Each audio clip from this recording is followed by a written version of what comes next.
सांस की कोई बीमारी है। ये मुक्ति तो तभी मिलेगी जब इसका कोई वैक्सीन बन जाएगा। एक चैलेंज तो ये कि किस तरह से हम कोरोना को फैलने से रोकें। ऐसे केसेस में जो सीरियस पेशेंट्स होते हैं,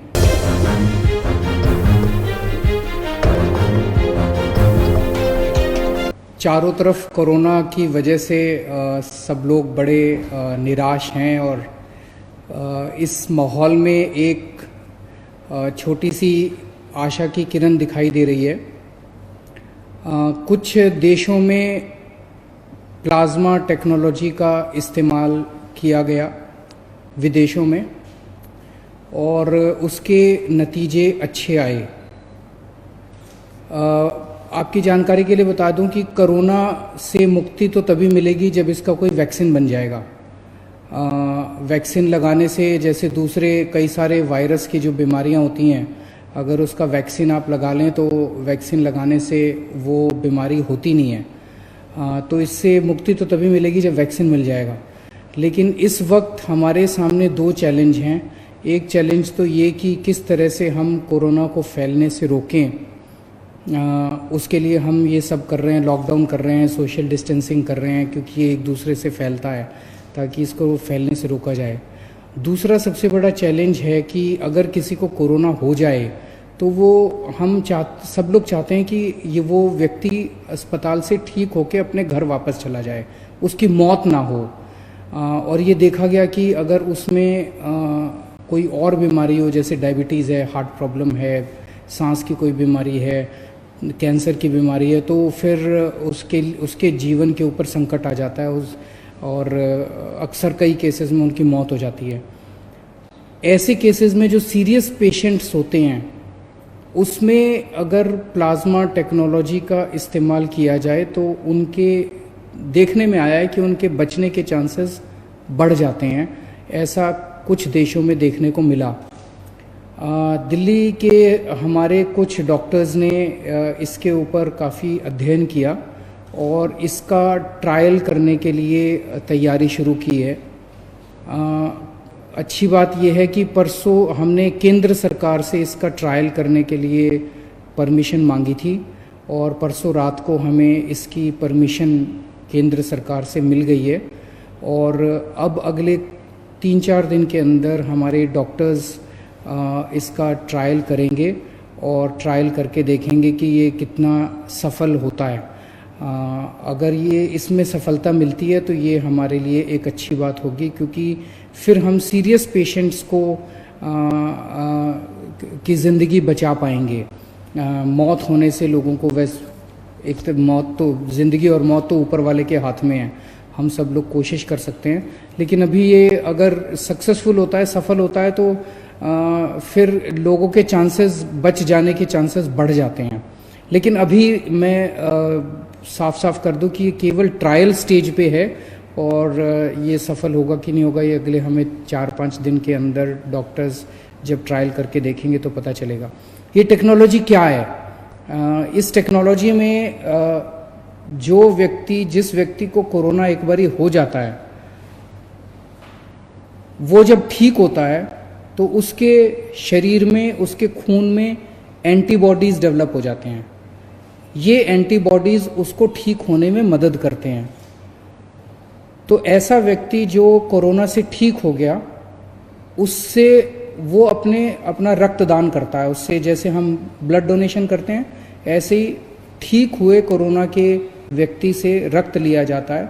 1 बोतल खून देता है वो, और उसमें से, उसके खून में से प्लाज्मा निकाला जाता है और वो प्लाज्मा को एनरिच किया जाता है और उस एनरिच्ड प्लाज्मा को किसी दूसरे पेशेंट में इंजेक्ट कर दिया जाता है। उसके पेशेंट में दूसरे पेशेंट में जो भी बीमार है उसमें डाल दिया जाता है। तो उसके नए पेशेंट में वो प्लाज्मा के एंटीबॉडीज चले जाते हैं और उसके अंदर ठीक होने वाले एंटीबॉडीज डेवलप हो जाते हैं। तो इस तरह से ये टेक्नोलॉजी काम करती है। हम सब लोग प्रार्थना करते हैं कि हमारा ये ट्रायल सक्सेसफुल हो। अगर सक्सेसफुल होता है तो इससे एक उम्मीद बंधेगी। और भी कुछ राज्य, जैसे मुझे पता चला है केरला, महाराष्ट्र वगैरह इसके ऊपर काम कर रहे हैं और मैं उम्मीद करता हूं कि सबके प्रयास इस बारे में सफल हों। दिल्ली में लगभग 57 के करीब हम लोगों ने कंटेनमेंट जोन्स बनाए हैं। जैसे मैं रोज़ बताता हूँ, कंटेनमेंट जोन वो हैं जहाँ पे हमें 3 या 3 से ज़्यादा, अगर किसी कॉलोनी के अंदर हमें या किसी गली के अंदर 3 या 3 से ज़्यादा कोरोना के मरीज मिलते हैं तो उसको हम चारों तरफ से कॉलोनी को सील कर देते हैं। वहाँ के रहने वाले लोगों को बाहर नहीं आने देते और बाहर के लोगों को अंदर नहीं जाने देते, ताकि बीमारी बाहर ना फैले। और तो वहाँ पे फिर हम ऑपरेशन शील्ड चालू करते हैं, जिसके अंदर उस एरिया का सैनिटाइजेशन करते हैं। उस एरिया तो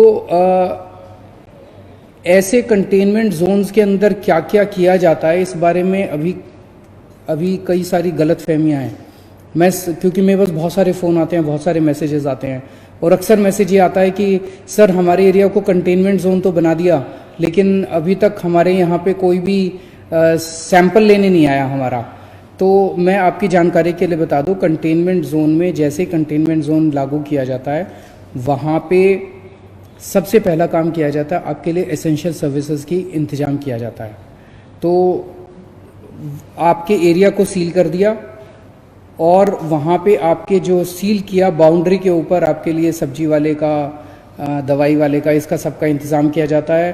पुलिस वाले व्हाट्सएप ग्रुप बनाते हैं, व्हाट्सएप ग्रुप के अंदर आप लोग लिखते हैं कि हमें ये वाला सामान चाहिए, वो वाला सामान आपको मुहैया कराया जाता है। तो एक पहला काम किया जाता है, एसेंशियल सर्विसेज का इंतज़ाम किया जाता है। एक काम किया जाता है, सैनिटाइजेशन किया जाता है पूरे एरिया का। जो मशीनें मैंने बताया था, उन मशीनों के ज़रिए उस एरिया को पूरे को सैनिटाइज किया जाता है।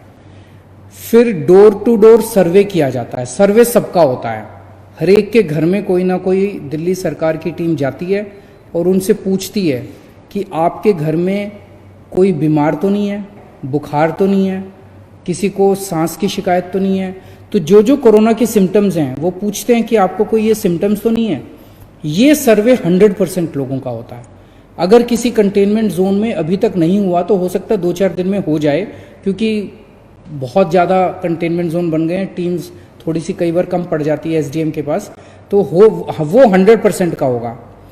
जो लोग सिम्टम्स मिलते हैं जिन लोगों के कोरोना के, उन लोगों का केवल सैंपल लिया जाता है। तो लोग ये उम्मीद ना करें कि किसी भी, परसों मैंने एक खबर पढ़ी थी जिसमें एक एरिया के कंटेनमेंट जोन के लोग कह रहे थे कि जी हमारे यहाँ तो एक भी आदमी का सैंपल नहीं लिया गया। और तो जब उनके पास गए तो उन्होंने कहा हाँ, हमारे यहाँ सर्वे करने तो आए थे, सैंपल लेने नहीं आए।